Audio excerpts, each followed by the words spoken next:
Welcome back to the Ed Show, and thanks for watching again tonight. President Obama's decision not to release the Osama bin Laden death photo could have international implications for years to come. The Muslim world has had conspiracy theories about Osama bin Laden for years. Many believe that bin Laden's been dead for a long time.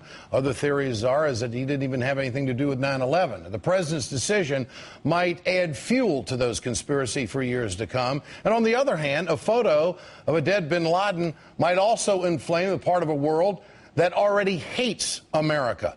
Joining us now is Steve Clemons. He's Director of Foreign Policy Program and a Senior Fellow at the New American Foundation, and former Chief of Staff, Secretary of State Colin Powell's Assistant Colonel Lawrence Wilkerson. Gentlemen, good to have you with us tonight. Good to be with you, Ed. You bet. Steve, why do you think the president should have released these photos?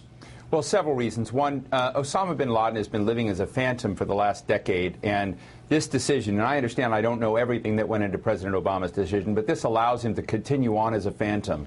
I think that's a mistake. We need to demonstrate, as hard as it is, that we're a transparent government, that we don't withhold, we don't throw everything into a veil of secrecy. And I also think, frankly, that there are many, both in the United States, as you mentioned. I remember hearing from a senior intelligence officer a few years ago. He said, Steve, you don't really believe Osama bin Laden is still alive, do you? But I think many people in the Muslim world need to see two things, particularly moderate Muslims. They need to see that Osama bin Laden is really gone. And secondly, they need to see, out of respect to the Muslim religion, that we really did administer Islamic rights to him as he went off to the ocean or the next world or wherever. That gesture of Islamic rights is, in fact, in my mind, more important. But yeah. I think that people need closure. Colonel Wilkerson, did the president make the right decision? And also, it would seem to me that this would be part of the mission. I mean, when they got to this point, they must have known that they were going to be taking pictures of the corpse and then having to deal whether they were going to release it or not. It seems now that this is in the 11th hour of the mission, and they're saying, you know, what are we going to do with this? What are your thoughts on this? Well, I hate to disagree with my good friend Steve Clemons, but I do disagree, and strongly. I don't think the United States needs to be seen in any way chest thumping over this, and I think that's the way release of such photographs would be perceived. I just don't think it's the right thing to do. This was a professional operation. We need to be professional in the aftermath. And being professional in the aftermath means we move on.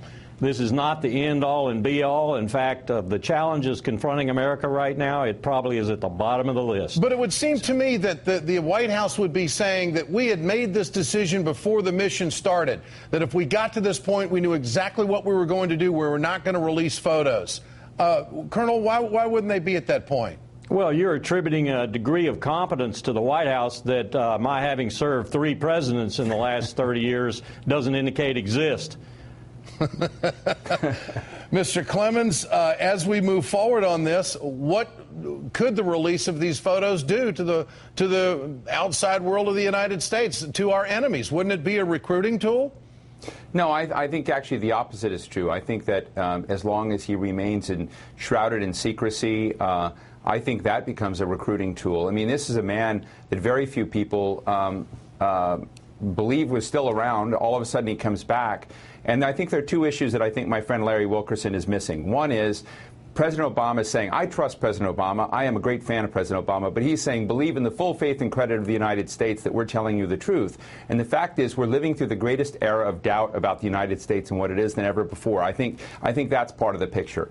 I think the other part of the picture is Osama bin Laden was in his continued existence was in fact helping many Americans, many around the world, doubt American power, doubt America's ability to achieve the things it said it was going to do. It made us look impotent in the eyes of the world. And I think that we've been overcompensating for quite a long time, invading other countries, deploying hundreds of thousands of troops, spending trillions of dollars to try to deal with the bin Laden problem. Now he's gone. Maybe we can get back to normality at this this point. But, Steve, we've been through pictures being released by the last administration, Abu Ghraib. That didn't do us any favors. No, but you're going to an extreme. I mean, part of the concern the White House had about having a dead bin Laden is, what do you do with him? Well, they buried him at sea, so there would not be a burial site that would become a manifestation that would animate a rally around this martyr. And I think they're trying to minimize the footprint of bin Laden's footprint. I think they've overdone that. There's no chance that you can get no footprint from Osama bin Laden's death, and I think they've minimized it by burying him at sea, making him disappear. Okay. But you can't go all the way and make it seem like that only President Obama and a few trusted aides have seen this man leave the earth. All right. Well, the DNA evidence is there. It's a call by the president. Steve Clemens, thanks for joining us tonight. Colonel Wilkerson, I'd like to ask you to stick around for just a moment for one more question. Earlier tonight, Donald Rumsfeld, former defense secretary, said this to Bill O'Reilly on Fox. Here it is. People are equating waterboarding with torture. And I think that's a mistake. The President of the United States authorized the waterboarding. It was done to 3 people by the CIA, not by the military, and it produced an enormous amount of very, very valuable intelligence information. It just amazes me how former Bush administration officials are out on the beaten path on the cables just saying it just did everything for the country. Your thoughts on that? Well, my former boss, Colin Powell, recently said that Donald Rumsfeld was delusional and deceptive, and he could prove both points. My former boss is right. And on this issue, Donald Rumsfeld is more delusional than deceptive probably than any other. First of all, his last statement about hordes of intelligence is preposterous. It didn't produce hordes of intelligence. In fact, I never saw any raw intelligence pass my desk that came from such things, that was actionable, that really led to any circumstance at all that produced a result that was positive. Secondly, Donald Rumsfeld only has as knowledge what his bureaucracy gave him. And he wasn't there. He wasn't at the site. Multiple tiers of bureaucracy gave him the information that he has. And he made damn sure that that bureaucracy was sycophant. Yes men, yes women. He made sure that the people working for him told him what he wanted to hear. So one has to expect that Donald Rumsfeld heard what he just said, and that was that actionable intelligence was produced by these procedures. It's preposterous. And let me say one last thing. As Christopher Hitchens said, after he was actually waterboarded, this is torture, changing his view. Let me waterboard Donald Rumsfeld. And then we'll see if he says it's torture or not. Why do you think Rumsfeld is doing this? Is he acting? He's got to. He's got to cover his rear end.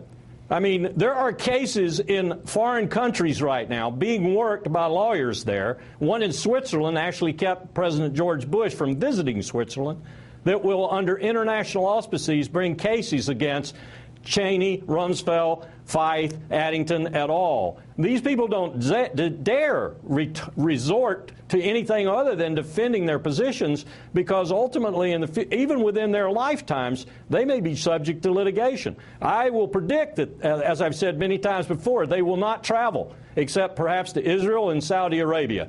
Those will be the only 2 countries Cheney, Rumsfeld, and others will travel to. Lawrence Wilkerson, Colonel, we'd love to have you on the program. You do tell it like it is. I appreciate your time tonight. Thanks so much. Thanks for having me. Coming up, bin Laden was hiding in plain sight. Turns out he had money and phone numbers handy in case he needed to make a quick getaway. What did Pakistan know, and when did they know it? The right is still trying to give credit to the Bush administration for the death of Osama bin Laden by tying it to waterboarding. Former CIA intelligence officer will bat all of that down next. Stay with us.